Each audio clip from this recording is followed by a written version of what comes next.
Bem-vindo ao Portal do Terror Diário. O cadáver falou comigo. Não estou louco. Sei o que ouvi. Estava sozinho na sala de autópsia do Instituto Médico Legal de São Paulo quando aconteceu.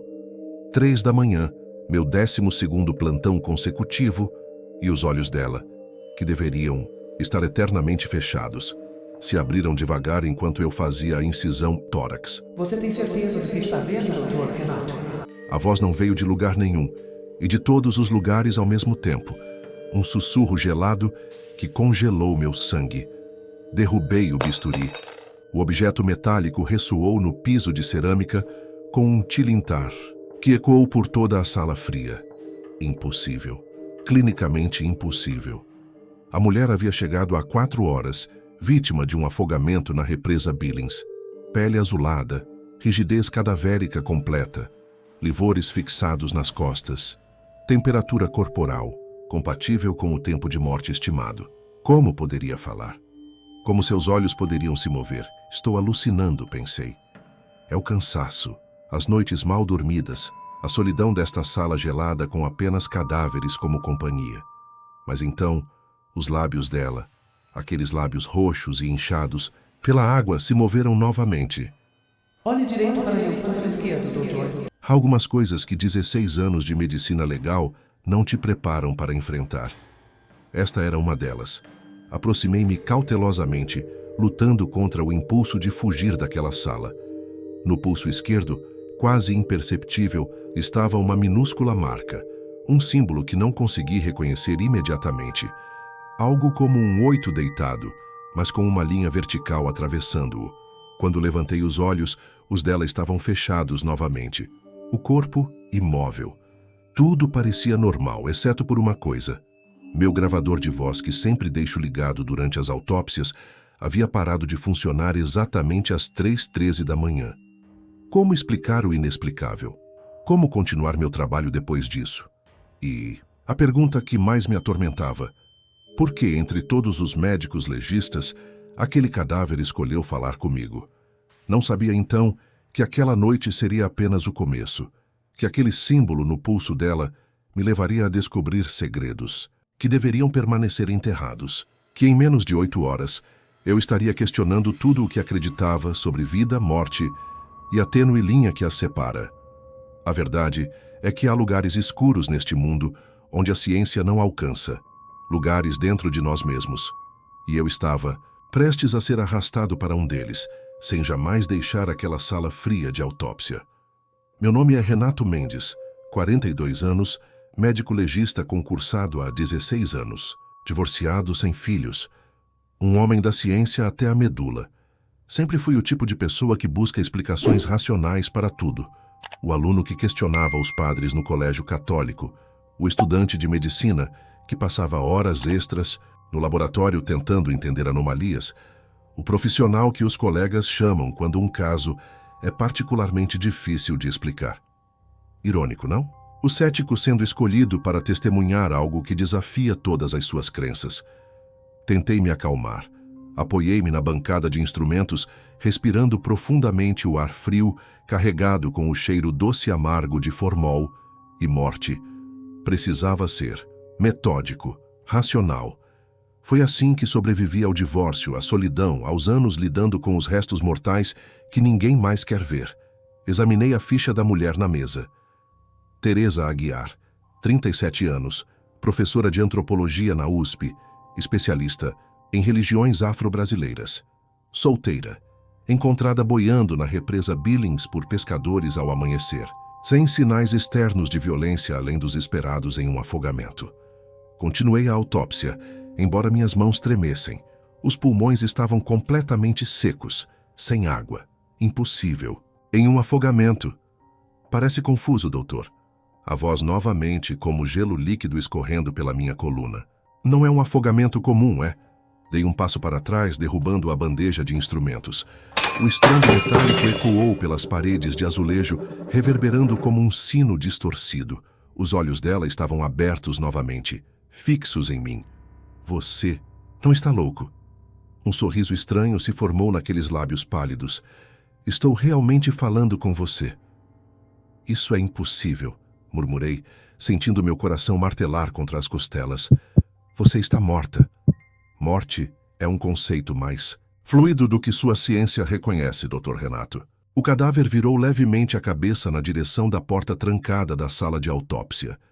Especialmente neste lugar, tantas almas passaram por aqui, tantas histórias interrompidas, tanta água. Água.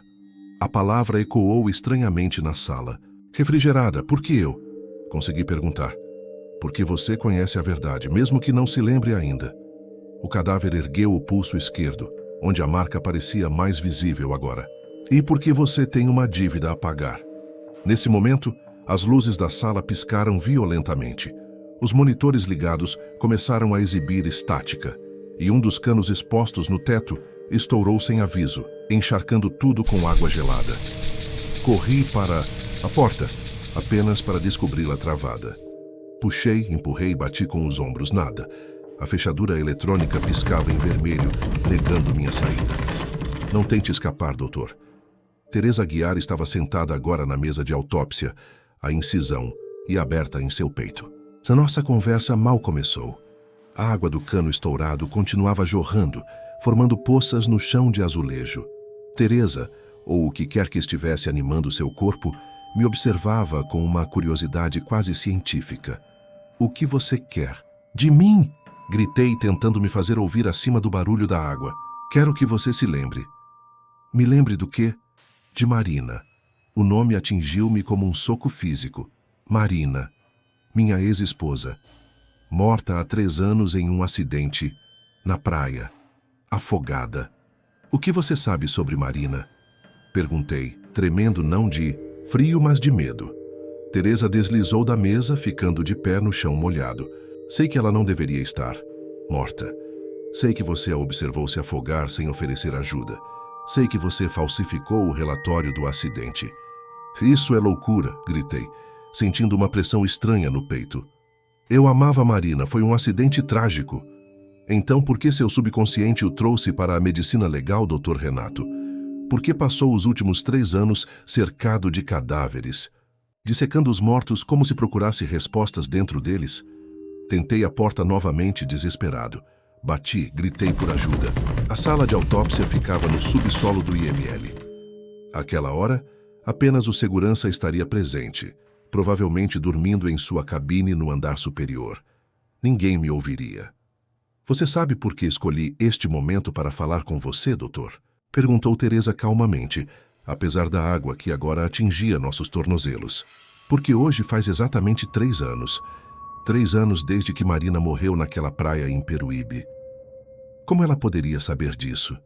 Ninguém sabia a data exata, exceto eu. Até no meu departamento pensei que o divórcio tinha ocorrido antes da morte. Quem é você? Perguntei, recuando até sentir a parede fria contra minhas costas. Apenas uma mensageira. Teresa caminhou na minha direção. A água ao seu redor parecia se mover de forma estranha, como se repelida pelo seu corpo. Assim como todos os afogados que passaram por suas mãos nos últimos 3 anos.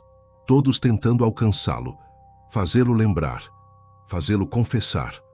Confessar o quê? Eu não matei Marina. Nesse instante, as outras gavetas da sala de necrotério se abriram simultaneamente. Um por um, os outros corpos que estavam armazenados nas câmaras refrigeradas se sentaram lentamente. 5, 6, 7 cadáveres, todos com o mesmo olhar vazio, todos com água escorrendo de suas bocas abertas. Você realmente acredita nisso? Perguntou Teresa, agora a apenas centímetros de mim. Vamos refrescar sua memória, então. Ela pegou minha mão antes que eu pudesse reagir. Seu toque gelado enviou um choque elétrico pelo meu corpo. E com ele vieram as memórias que havia bloqueado. Marina gritando comigo na praia deserta de Peruíbe. Você nunca está presente, Renato. Mesmo quando está fisicamente aqui, sua mente está em outro lugar. Minha raiva crescendo. O empurrão impulsivo, Marina caindo sobre as rochas, batendo a cabeça. A onda arrastando seu corpo desacordado. Eu paralisado na areia, observando sem agir enquanto ela se afogava. O relatório falso que escrevi depois. A história fabricada sobre um acidente durante mergulho. A fuga para o trabalho. A obsessão por Cadáveres. A busca incessante por respostas que nunca encontrei. Não, gritei puxando minha mão da dela. Isso não aconteceu assim. Não, Teresa sorriu tristemente. Então, como aconteceu, doutor? A água continuava subindo, agora alcançando quase meus joelhos. Os canos continuavam rompendo-se, um após o outro, como se a própria infraestrutura do prédio conspirasse contra mim. Os outros cadáveres agora estavam todos de pé, formando um semicírculo ao meu redor. Reconheci alguns, casos recentes de afogamento que havia autopsiado. Todos tinham aquele mesmo símbolo marcado no pulso esquerdo, visível agora sob a luz que piscava erraticamente. Está acontecendo uma inundação, tentei racionalizar, meu cérebro negando-se a aceitar o que meus olhos viam. O prédio deve estar com problemas estruturais e eu estou alucinando devido ao estresse e falta de sono. É mais fácil acreditar nisso, não é? Perguntou Teresa. Mais fácil do que aceitar a verdade, do que confrontar sua culpa. Eu não tenho culpa. Nesse momento, um dos cadáveres se aproximou. Uma mulher jovem que havia autopsiado na semana anterior. Afogamento. Acidental no rio Tietê, segundo o relatório oficial. Seu corpo ainda estava úmido. Seu rosto azulado ainda carregava aquela expressão de surpresa que a morte por afogamento frequentemente deixa. Ela ergueu a mão, apontando para mim com um dedo rígido. E quando falou, sua voz era exatamente como a de Marina.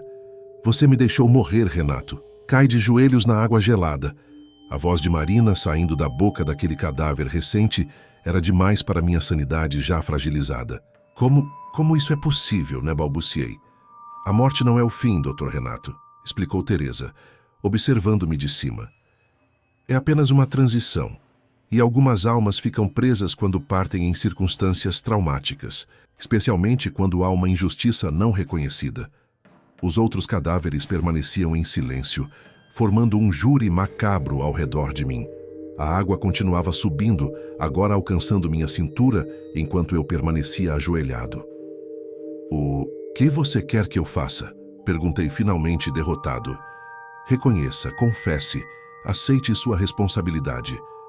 A cadáver com a voz de Marina se aproximou, ajoelhando-se na água para ficar no meu nível. De perto, seu rosto era um espetáculo horrível de decomposição inicial. Mas os olhos pareciam vivos, animados por algo indefinível. Eu estava tentando te contar naquele dia, Renato, disse ela com a voz de minha falecida esposa. Sobre o que aconteceu. Sobre minha traição. Traição? Esta parte não estava em minhas memórias recuperadas. Do que você está falando? Perguntei confuso. Eu e Carlos, seu melhor amigo. Estávamos tendo um caso há meses. Foi por isso que insisti na viagem a Peruíbe. Para te contar tudo. Para tentar salvar nosso casamento. Algo estranho aconteceu então. Uma nova memória emergiu, uma que havia suprimido ainda mais profundamente. Mensagens no celular de Marina que vi por acidente. As saídas inexplicadas. As ligações que ela atendia em outro cômodo. As noites em que Carlos cancelava nossos planos com desculpas vagas. Não, murmurei, sentindo uma nova onda de culpa ainda mais devastadora me atingir. Então, quando brigamos na praia, eu acabava de confessar tudo, completou o cadáver com a voz de Marina, mas não merecia morrer por isso. Não merecia você me observando sem fazer nada. Não merecia você inventando uma história para se proteger. Teresa circulou lentamente ao nosso redor. Sua culpa é dupla, doutor, pelo ato e pela negação, e é por isso que os mortos não o deixam em paz. Olhei para os cadáveres reunidos. Todos tinham aquele mesmo símbolo no pulso. Todos eram vítimas de afogamento que passaram por minhas mãos nos últimos 3 anos.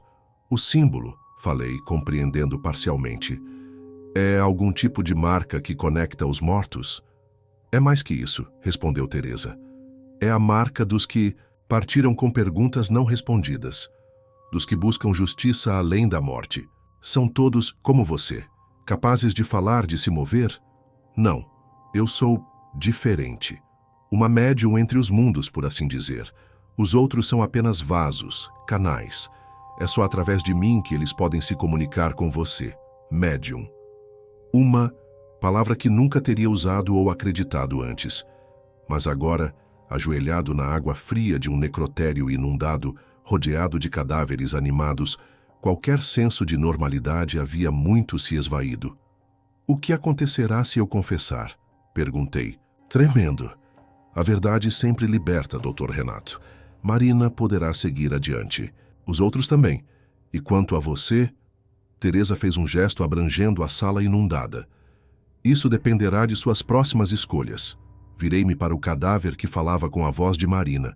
Realmente olhei para ela, talvez pela primeira vez. Além da decomposição, além do horror, vi algo familiar.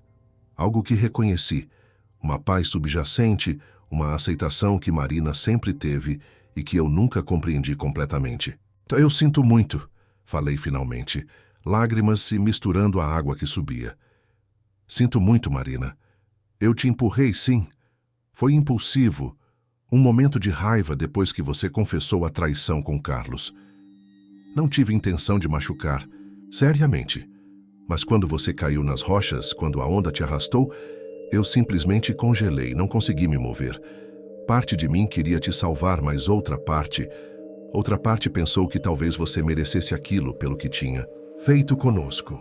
O necrotério ficou completamente silencioso, exceto pelo som da água ainda jorrando dos canos rompidos. E depois, incentivou Teresa. Depois eu inventei a história do acidente durante mergulho. Falsifiquei o relatório. Convenci a mim mesmo que havia feito a escolha certa, que foi apenas um acidente trágico. Enterrei a verdade tão profundamente que quase acreditei na minha própria mentira. A água agora alcançava meu peito, enquanto eu permanecia ajoelhado. Estranhamente, não sentia mais frio. Havia uma sensação de leveza, como se um peso imenso estivesse sendo retirado. E por que se tornou médico legista? Perguntou Teresa. Para ficar perto da morte. Para entendê-la.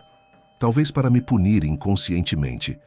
Cada corpo que examinei era uma lembrança do que fiz. Cada afogado era Marina, de certa forma. O cadáver, com a voz de Marina, tocou meu rosto com dedos gelados. Eu te perdoo, Renato, disse ela. Sua voz agora mais suave, mais distante. Não pelo que fez, mas pelo que não fez. Por não me salvar quando podia. Por não ser honesto depois. É suficiente? Perguntei, olhando para Teresa. Quase, respondeu ela. Falta apenas uma coisa. O quê? Você precisa perdoar a si mesmo. Perdoar, repeti, incrédulo. Depois do que fiz. Especialmente depois do que fez, respondeu Teresa.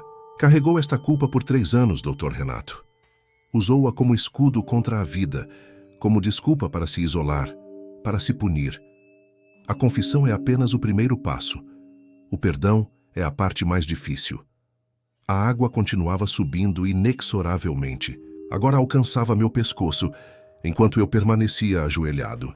Em breve cobriria minha cabeça. Como posso me perdoar por deixar Marina morrer? Perguntei, desesperado. O cadáver, com a voz dela, tocou meu rosto novamente. Você precisa entender algo, Renato. Eu cometi um erro terrível traindo você com seu melhor amigo. Causei uma dor inimaginável.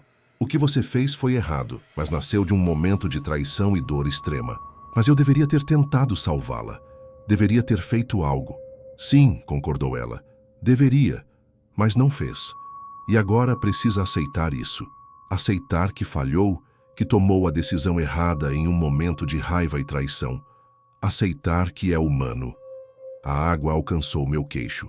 Os cadáveres ao redor permaneciam imóveis, observando como juízes silenciosos de minha alma. Marina está certa, disse Teresa. A verdadeira prisão não foi o que você fez ou deixou de fazer naquele dia. Foi o que você fez consigo mesmo, depois.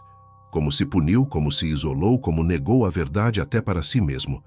Percebi então que Teresa estava certa. Nos últimos 3 anos havia existido apenas parcialmente, trabalhando turnos duplos, triplos, evitando relacionamentos e amizades, cercando-me de morte como forma de penitência autoimposta.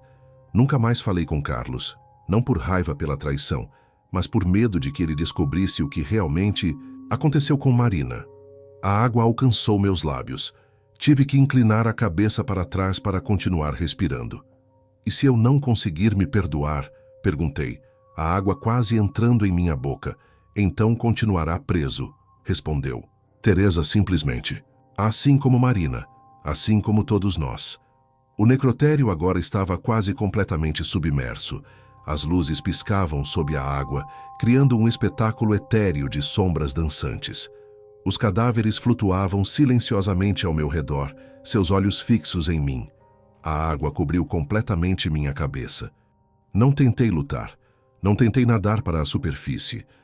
Talvez esta fosse a justiça poética, morrer afogado como Marina. Mas enquanto flutuava ali, envolvido pela água gelada do necrotério, algo estranho aconteceu. Em vez do pânico e desespero que esperava, senti uma calma gradual me envolver. E no silêncio aquático, finalmente ouvi meus próprios pensamentos com clareza. Vi a verdade em sua totalidade.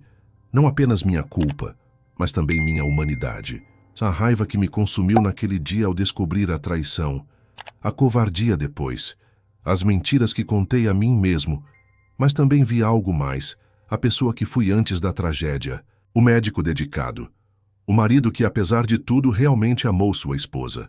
O amigo que confiava cegamente em Carlos. O homem que ainda poderia fazer algo bom com o resto de sua vida. Eu me perdoo, pensei, e as palavras pareceram vibrar na água ao meu redor, criando ondas concêntricas de luz. Nesse momento, senti mãos me puxando para cima, para o ar. Quebrei a superfície da água com um ofego desesperado. Mãos humanas, reais, me arrastaram para a borda da sala inundada. Doutor, Renato! Doutor Renato, você está bem? Era Paulo, o segurança noturno. Seu rosto exibia genuína preocupação enquanto me ajudava a sair da água. O que aconteceu aqui? Perguntei, tossindo e expelindo água dos pulmões. Rompimento massivo nas tubulações principais, explicou Paulo. Todo o subsolo está inundado. Vim verificar quando os alarmes dispararam no andar de cima. Olhei ao redor atordoado. O necrotério estava de fato inundado, a água chegando a quase 2 metros de altura. Mas os cadáveres... Todos flutuavam inertes na água, como seria de se esperar. Não havia sinal de Teresa em pé. Não havia corpos sentados me observando. Onde está ela? Perguntei, confuso. Teresa Aguiar, o corpo que eu estava autopsiando. Paulo olhou para mim estranhamente. Doutor, não havia nenhuma autópsia programada para esta noite. O senhor deveria apenas estar fazendo plantão administrativo. Isso não é possível. Eu estava autopsiando uma mulher. Teresa Aguiar, 37 anos, professora da USP, vítima de afogamento na represa Billings. O segurança abanou a cabeça. Doutor, Renato, encontrei o senhor sozinho tentando não se afogar. Não havia nenhum corpo em procedimento. E pelo estado do senhor, sugiro que procure assistência médica imediatamente. Mas eu sabia o que tinha visto, o que tinha experimentado. Não, era loucura, não era alucinação. Era algo muito mais profundo, um acerto de contas com meu passado, com minha culpa. Os eventos daquela noite no necrotério mudaram tudo. Depois de ser resgatado, fui levado ao hospital para tratamento de hipotermia leve e choque. Os médicos suspeitaram de alucinações causadas pelo estresse e privação de sono prolongada. Recebi licença médica de 30 dias. Paulo gentilmente não mencionou meus delírios sobre cadáveres falantes em seu relatório oficial. O incidente foi registrado apenas como um acidente estrutural, rompimento de tubulações antigas que inundaram o subsolo do IML. Mas eu sabia a verdade. Na primeira semana de licença, investiguei obsessivamente sobre Teresa Aguiar. Descobri que ela realmente existiu. Uma antropóloga da USP, especialista em rituais funerários afro-brasileiros e indígenas. Morreu afogada na represa Billings há quase 20 anos. Muito antes de eu me tornar médico legista, também investiguei sobre o símbolo que havia visto. O infinito cortado por uma linha vertical. Em alguns textos antigos era conhecido como limiar, ou portal, um símbolo relacionado à comunicação entre vivos e mortos em diversas culturas. Na segunda semana, tomei uma decisão que vinha adiando por 3 anos. Visitei o túmulo de Marina pela primeira vez desde o funeral. Lá, ajoelhado diante da lápide simples, contei toda a verdade. Confessei o empurrão, a paralisia que me impediu de salvá-la, as mentiras depois. Chorei até não restar mais lágrimas. Na terceira semana, fiz algo ainda mais difícil. Procurei Carlos. Encontramo-nos em um bar neutro, longe dos lugares que frequentávamos juntos no passado. Ele parecia mais velho, mais abatido do que eu me lembrava. Trazia nos olhos aquele mesmo peso que eu carregava. Culpa, remorso, perguntas sem resposta. Obrigado por vir. Falei, quebrando o silêncio tenso. Entre nós. Fiquei surpreso com sua ligação, respondeu ele. 3 anos sem uma palavra e, de repente, precisamos conversar sobre o que aconteceu, interrompi. Sobre Marina. Carlos empalideceu visivelmente. Renato, sobre o que aconteceu entre... Nós, sei sobre vocês, falei, sentindo uma estranha calma. Sei sobre o caso. Ele baixou os olhos, a vergonha evidente em cada linha de seu rosto. Foi o maior erro da minha vida. Traí não só você, mas também nossa amizade. E eu traí Marina, respondi, fazendo com que ele levantasse os olhos, surpreso. Não da mesma forma que você, mas de um jeito pior. Contei a ele tudo. A discussão na praia, o empurrão, minha paralisia enquanto ela se afogava, a história fabricada depois. Enquanto falava, vi horror, choque e depois uma estranha compreensão surgir em seu rosto. Então não foi um acidente. Ele murmurou quando terminei. Todos estes anos eu pensei... Foi um acidente, de certa forma, corrigi. Eu não planejei. Não quis que acontecesse. Mas depois fiz escolhas conscientes. Carlos permaneceu em silêncio por vários minutos, processando tudo. Finalmente perguntou: por que está me contando isso agora, depois de tanto tempo? Porque não posso mais viver com esse segredo. E porque você também merecia saber a verdade, por pior que seja.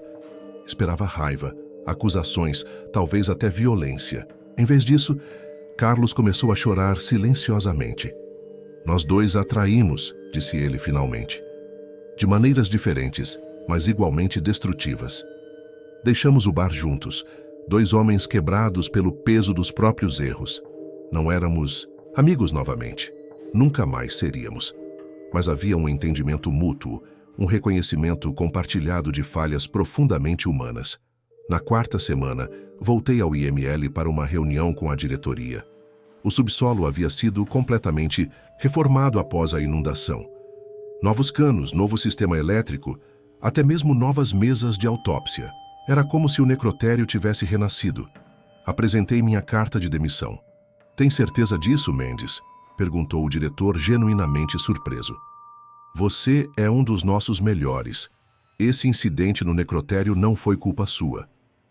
Tenho certeza, respondi com uma tranquilidade que não sentia há anos. Acho que cumpri meu tempo aqui. Ao sair do prédio, senti-me estranhamente leve, como se um ciclo tivesse se completado, como se finalmente pudesse seguir em frente. Mas havia um último assunto a resolver. Dirigi até a represa Billings, ao local exato onde o corpo de Teresa Aguiar havia sido encontrado 2 décadas atrás, segundo as reportagens antigas que pesquisei. Era um lugar tranquilo, cercado por árvores, longe das áreas mais populares da represa. Retirei da mochila um pequeno objeto, uma réplica do símbolo do infinito cortado que havia encomendado a um artesão, esculpida em madeira. Coloquei-o na água, observando-o flutuar por um momento antes de afundar lentamente. Obrigado, disse em voz alta para o ar vazio. Enquanto me virava para partir, notei algo estranho na margem da represa. Pequenas ondulações na água que formavam por um breve instante um padrão familiar. O mesmo símbolo. Sorri. Algumas perguntas nunca teriam respostas definitivas. E talvez fosse melhor assim. 6 meses se passaram desde aquela noite no necrotério inundado. Minha vida mudou, completa e irrevogavelmente. Deixei a medicina legal. Não conseguia mais olhar para cadáveres sem ouvir ecos de vozes silenciadas, sem procurar símbolos em pulsos pálidos. Em vez disso, voltei a trabalhar com vivos. Aceitei uma posição em um hospital público na periferia de São Paulo. Emergências, traumas, salvando vidas em vez de analisando mortes. O trabalho era exaustivo, frequentemente frustrante devido à falta de recursos, mas profundamente satisfatório. Cada paciente que salvava parecia equilibrar um pouco mais a balança cósmica, Visitava o túmulo de Marina regularmente agora. Não mais com culpa paralisante, mas com um pesar maduro, temperado pela aceitação. Levava flores, sempre lírios brancos, seus favoritos. Contava a ela sobre meu novo trabalho, sobre meu processo de cura. O pesadelo recorrente que tinha há anos, Marina se afogando repetidamente enquanto eu observava paralisado, finalmente cessou. Em seu lugar, sonhava ocasionalmente com o necrotério inundado, mas nesses sonhos a água não era mais ameaçadora, era quase purificadora. Carlos e eu nos encontramos mais algumas vezes. Conversas difíceis, dolorosas, mas necessárias. Ele também havia mudado de carreira, deixando o direito corporativo para trabalhar com direitos humanos. Ambos buscávamos redenção à nossa maneira. Um dia, durante um plantão particularmente agitado na emergência, recebi uma paciente vítima de quase afogamento. Uma jovem mulher que havia caído em um rio durante uma chuva forte. Quando a examinei, meu coração quase parou. No pulso esquerdo dela havia uma pequena cicatriz em forma do símbolo do infinito cortado. Como conseguiu isso? Perguntei, indicando a marca. Ela sorriu fracamente. É estranho que tenha notado. Quase ninguém. Percebe? É uma marca de nascença. Minha mãe dizia que é um sinal de que já estive entre mundos antes. Completei o atendimento em piloto automático. Minha mente girando com possibilidades e coincidências impossíveis. Antes que ela recebesse alta, perguntei: "Você por acaso conhece o significado desse símbolo?" "Na verdade, sim", respondeu ela, surpreendendo-me. "Estudo antropologia na USP. É um símbolo antigo relacionado à passagem entre vida e morte, encontrado em várias culturas. Os antropólogos o chamam de limiar. Estou fazendo meu doutorado sobre isso, seguindo os passos de uma pesquisadora que morreu há 20 anos, Teresa Aguiar. Talvez já tenha ouvido falar." Senti um arrepio percorrer minha espinha. "Sim", respondi. "Já ouvi falar dela." A jovem sorriu. Um sorriso que me lembrou estranhamente de Teresa. "Dizem que quando você nota o símbolo do limiar, é porque já cruzou a fronteira entre mundos em algum momento, ou talvez porque ajudou alguém a cruzá-la. Depois que ela partiu, fiquei observando a chuva pela janela do hospital.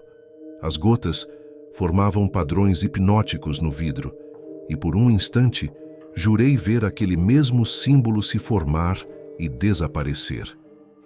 A água sempre encontra um caminho, assim como a verdade.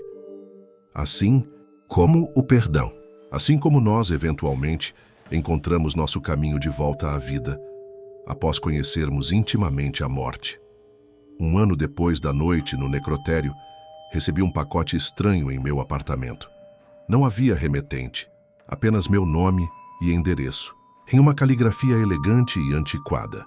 Dentro, encontrei um livro antigo sobre rituais funerários afro-brasileiros. Uma página estava marcada com um pequeno pedaço de papel, onde o símbolo do infinito cortado havia sido desenhado meticulosamente. Na página marcada, havia uma passagem sublinhada: "Os que partem com questões não respondidas permanecem entre mundos nem aqui nem além. Apenas quando a verdade é reconhecida e o perdão concedido, tanto aos outros quanto a si mesmo, a transição pode ser completada." Não havia bilhete, nenhuma explicação adicional. Mas não precisava. Sabia exatamente quem havia enviado aquele livro, mesmo que isso fosse tecnicamente impossível. Naquela mesma noite, enquanto dormia, tive um sonho diferente de todos os anteriores. Estava novamente no necrotério inundado, mas a água era clara, quase luminosa. Teresa estava lá não como um cadáver, mas como uma presença serena. Marina também, sorrindo com aquela expressão de paz que eu lembrava dos tempos felizes. "Você conseguiu", disse Teresa no sonho. "Quebrou o ciclo." "Que ciclo?", perguntei. "O ciclo da culpa, da negação, do autocastigo." Ela fez um gesto abrangente para as águas ao nosso redor. "A água não é mais seu inimigo, sua prisão. Tornou-se seu caminho de volta." Marina se aproximou, tocando meu rosto com dedos que, desta vez, não estavam frios. "Obrigada por finalmente me deixar ir, Renato. Por finalmente se deixar ir também." Acordei com lágrimas nos olhos, mas não eram lágrimas de dor ou remorso, eram de libertação. No hospital, notei algo curioso nas semanas seguintes. Pacientes vítimas de afogamento ou quase afogamento pareciam ser direcionados para mim com frequência incomum, e eu tinha uma estranha habilidade de salvá-los, mesmo nos casos mais críticos. Colegas começaram a me chamar de Dr. Água, uma brincadeira que carregava mais verdade do que eles poderiam imaginar. Um dia, enquanto atendia um desses pacientes, um menino de apenas 6 anos que quase se afogou em uma piscina, notei algo em seu pulso esquerdo. O símbolo quase imperceptível, como uma marca de nascença muito clara. "Você viu a moça?" perguntou o menino enquanto eu o examinava. "Que moça?" perguntei confuso. "A moça dentro da água." Ela segurou minha mão e me ajudou a encontrar o caminho de volta para respirar. Ele fez uma pausa pensativo. "Ela disse que você ia me ajudar o resto do caminho." Senti um calafrio que nada tinha a ver com a temperatura da sala. "Como ela era?" "Bonita", respondeu o menino simplesmente, com um vestido que parecia feito de água. E tinha uma marca igual à minha. Ele apontou para o próprio pulso, para o símbolo do infinito cortado. Naquela noite, sentado em meu apartamento, percebi que minha jornada não havia terminado naquele necrotério inundado. Na verdade, havia apenas começado. Abri o livro antigo novamente, estudando com novos olhos as passagens sobre o símbolo do limiar. Em uma seção que não havia notado antes, li: "Os que sobrevivem à água e carregam a marca do limiar são escolhidos como guardiões da passagem. Nem completamente deste mundo nem do outro, servem como pontes para aqueles perdidos entre os dois." Talvez fosse loucura. Talvez fosse apenas meu cérebro tentando dar sentido a experiências traumáticas. Ou talvez, apenas talvez, algo genuinamente inexplicável havia acontecido naquele necrotério, algo que me transformou de maneiras que ainda estava descobrindo. Foi exatamente 3 anos após a noite no necrotério que tudo finalmente fez sentido. Estava de plantão na emergência durante uma tempestade devastadora que atingiu São Paulo. As enchentes eram as piores em décadas e as vítimas chegavam em números alarmantes. Entre os muitos casos de quase afogamento, um em particular me chamou a atenção. Uma mulher de meia idade havia sido resgatada de um carro submerso, clinicamente morta, por quase 10 minutos antes de ser ressuscitada pelos paramédicos. As chances de sobrevivência eram mínimas, e se sobrevivesse, o dano cerebral seria provavelmente irreversível. Enquanto trabalhava freneticamente para estabilizá-la, notei o agora familiar símbolo em seu pulso esquerdo. Quase não me surpreendi mais quando o vi. O que me surpreendeu foi quando, durante um breve momento em que ficamos sozinhos, ela abriu os olhos. Olhos que deveriam estar inconscientes devido aos sedativos, e falou com a voz de Teresa. Hora de completar o círculo, Dr. Renato." Congelei, o desfibrilador ainda em minhas mãos. "Teresa, você entendeu o propósito da marca agora? Entendeu por que foi escolhido?" "Para ajudar", respondi automaticamente. "Para ser uma ponte." Ela sorriu fracamente. "Sim, mas não apenas para os outros, também para si mesmo." Nesse momento, algo extraordinário aconteceu. A água do dilúvio que havia penetrado no hospital, formando poças no chão da emergência, começou a se mover de forma não natural, convergindo para onde estávamos. Formou o símbolo do infinito, cortado ao redor da maca, brilhando levemente como se contivesse luz própria. "O que está acontecendo?" perguntei, meu coração acelerando. "A convergência", respondeu ela. "O momento em que passado, presente e possível futuro se alinham. O momento da escolha final." A sala de emergência parecia ter desaparecido ao nosso redor. Estávamos em um espaço indefinido, cercados apenas por água luminosa, e o símbolo que pulsava como um coração cósmico. "Que escolha?" perguntei, embora já soubesse a resposta de alguma forma. Continuar ou encerrar seu papel como guardião da passagem. Aceitar completamente o dom que recebeu no necrotério ou devolvê-lo às águas. Olhei para minhas mãos. As mesmas mãos que não se moveram para salvar Marina. As mesmas mãos que falsificaram relatórios. As mesmas mãos que depois salvaram dezenas de vidas nos últimos anos. Se eu continuar-se, o que significa? Significa aceitar que há mais entre vida e morte do que sua ciência pode explicar. Significa continuar a ajudar aqueles marcados com o símbolo a encontrar seu caminho, seja de volta à vida, seja para uma transição pacífica. Significa nunca mais estar completamente em um único mundo. E se eu encerrar? Você retornará à sua vida normal. As memórias permanecerão, mas o dom se vai.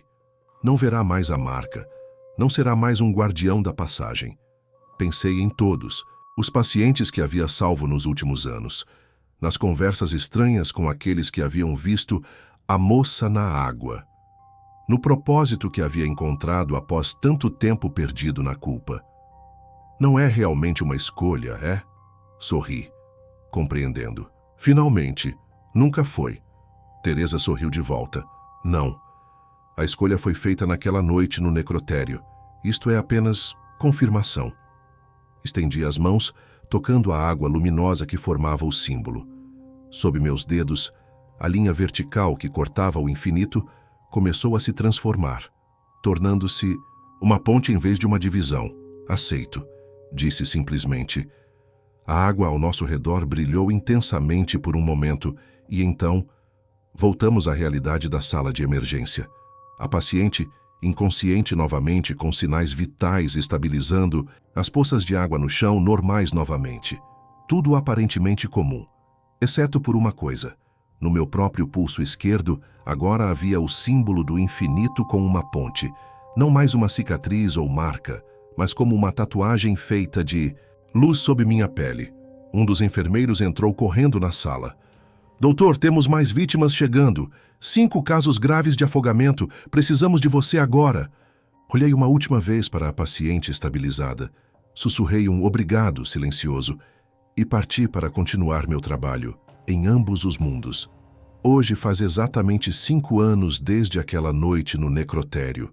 5 anos desde que a água invadiu minha vida de formas que nunca poderia ter imaginado. O símbolo em meu pulso permanece, visível apenas para mim e para aqueles que também o carregam. Tornou-se parte de quem sou, assim como meu papel como guardião da passagem. Meu trabalho no hospital continua, embora agora eu seja o chefe do departamento de emergência. Tornei-me especialista em casos de afogamento e quase afogamento, com uma taxa de sucesso que confunde a comunidade médica. Publiquei artigos sobre técnicas avançadas de ressuscitação, ganhei prêmios, dei palestras.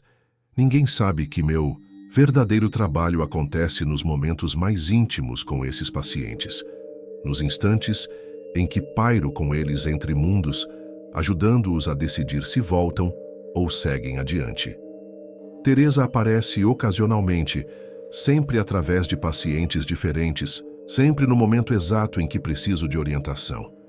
Marina também, às vezes, especialmente nos casos mais difíceis, não como fantasmas ou espíritos no sentido tradicional, mas como presenças na água, manifestações daquele outro plano que agora posso perceber parcialmente.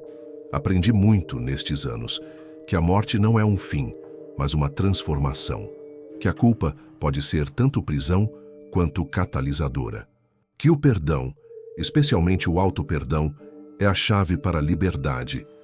Carlos encontrou seu próprio caminho de redenção. Hoje dirige uma ONG que resgata vítimas de tráfico humano. Nos encontramos ocasionalmente para um café. Não somos amigos como antes, mas há respeito e um entendimento compartilhado. Uma vez por ano, no aniversário da morte de Marina, visitamos juntos seu túmulo. Deixamos flores. Conversamos com ela como se pudesse nos ouvir. Talvez possa. O que aconteceu naquele necrotério mudou fundamentalmente minha compreensão da realidade. Aprendi que há lugares onde a ciência não alcança, onde a lógica falha, onde apenas a experiência direta pode guiar. Não abandonei a medicina ou o pensamento racional, apenas os expandi para incluir o inexplicável. A água, que antes representava morte e culpa, agora significa conexão e transformação. Cada gota contém um universo de possibilidades. Cada onda carrega histórias incompletas. Cada rio busca seu caminho de volta ao oceano, assim como cada vida eventualmente encontra seu caminho de volta à fonte. Ontem atendi um caso que me fez refletir profundamente sobre minha jornada. Um homem de cerca de 40 anos, médico como eu, vítima de um quase afogamento durante um passeio de barco. Quando o examinei, encontrei o símbolo em seu pulso esquerdo. Durante um momento de consciência entre os sedativos, ele me olhou com olhos cheios de confusão e medo. Eu ouvi vozes na água, confessou em um sussurro. Uma mulher falou comigo. Disse que você entenderia. Mostrei meu próprio pulso a ele. Entendo mais do que imagina. Estou louco? Perguntou ele, o medo palpável em sua voz. Não, respondi calmamente. Apenas começando uma jornada. Como a minha, há 5 anos. Seus olhos se arregalaram.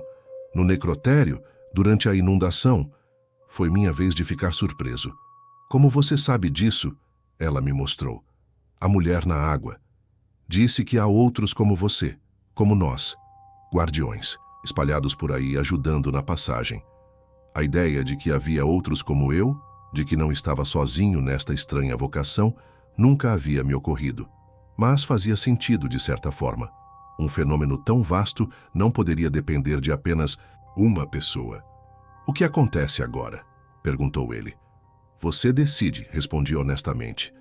Pode ignorar o que aconteceu, racionalizar, seguir sua vida como antes. Ou pode aceitar e aprender a navegar entre mundos. Ele ficou em silêncio por um longo momento. Vou precisar de um guia. Sorri. E eu de um colega. Antes que pudesse dizer mais, as máquinas começaram a apitar e outros médicos e enfermeiros invadiram a sala. Voltamos à rotina do hospital, à ciência, à lógica. Mas agora sei que há mais um como eu. E provavelmente muitos outros espalhados pelo mundo, marcados pelo símbolo, ajudando na passagem entre mundos. A água sempre encontra um caminho. E nós também. Você já parou para pensar no significado da água em nossas vidas? Não apenas como necessidade física, mas como símbolo, como elemento que conecta todos nós. Seu corpo é aproximadamente 70% água, assim como o planeta que habitamos. A mesma água que compõe seu sangue já foi parte de oceanos antigos, já fluiu em rios pré-históricos, já caiu como chuva sobre civilizações esquecidas. Da próxima vez que estiver perto de um rio, um lago ou oceano, preste atenção. Há histórias sendo contadas ali para quem souber ouvir. Há conexões sendo formadas, memórias sendo preservadas, verdades sendo reveladas. E se, por acaso, você notar uma pequena marca em forma de infinito, cortado por uma linha no pulso de alguém, ou talvez no seu próprio, saiba que não está sozinho. Que há outros que navegam entre mundos, que servem como pontes para os perdidos, que compreendem que a fronteira entre vida e morte é mais fluida do que nos ensinaram a acreditar.